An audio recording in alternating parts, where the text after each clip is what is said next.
पर घर के बा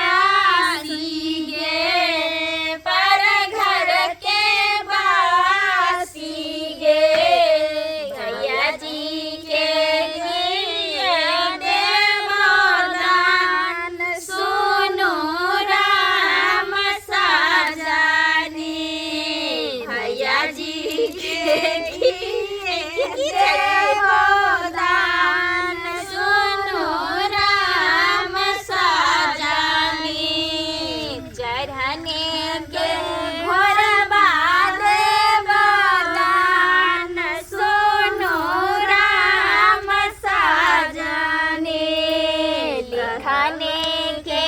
कलवा देव दान सोनो राम सजनी। आप तो डाला काजरौटी केहन छै का सेक देबे ओकरे आ सुन ने बेलना चोखला छै बढ़िया से जे छै से सब किछ बनेने छियै काजर सेकू बढ़िया से कनी घुसकू कनी पीछे छथिन। आ भौजी देखियो लोहिया सब आ छै शर्माई छी किया ये देखियो लोहिया ठीक छै ने बाप रे अखन तक मुंह झपते छै। राखू राखू झाँप के कोई देख नहीं लिया अहाँ के हम सब गांव के छै न ओइ चलते लाज लागे छै। आ नहीं नव लोता रे बियाह हां तै आ दुआरे तो दुभी खेती न सामा चकेवा दुभिया भोजन करैयो अथी वाला उठाइयो ने पाना के दुकान त्या ने दुभी भोजन करते त हां दुभिया भोजन करू तरबा तारा लागी गेला पान के दुकान गे माई दुभिया भोजन करू तरबा लागी गेला पान के दुकान गे माई रे हो पान खाएला ना भैया से सबे भैया रंग लल बाती सो मुख दात गे माई से हो भाना खाएला ना भैया से सबे भैया रंग लल बाती सो मुख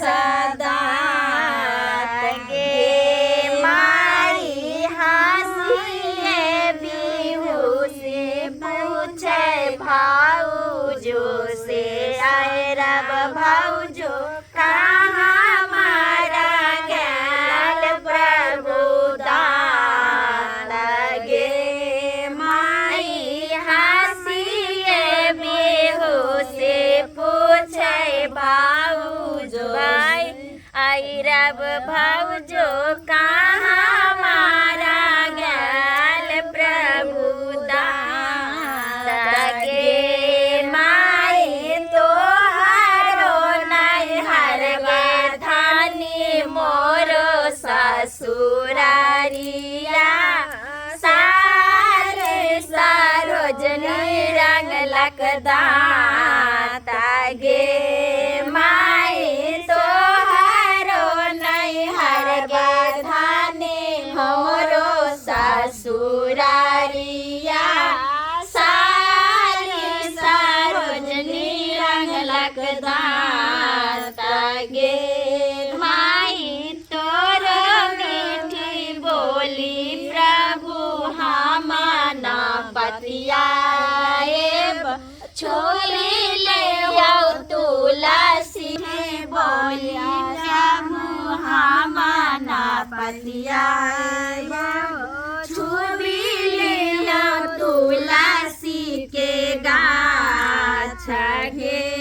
माई तुलसी छुआते धानी हमें मारी जाए छोटे जाए तो 16 हो सिंगार गे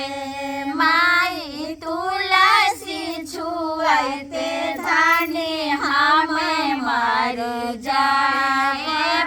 छोटे जाए तो 16 हो सिंगार गे माई 16 हो सिंगार प्रभु हम तेजी देव छुई ले आओ तुलसी के गाछ गे माई 16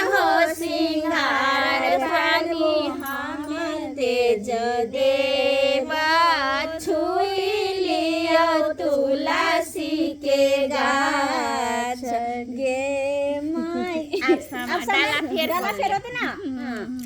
हाँ अब डाला अब लगाई सब करा कनी अथी होकर बैठ जा हाँ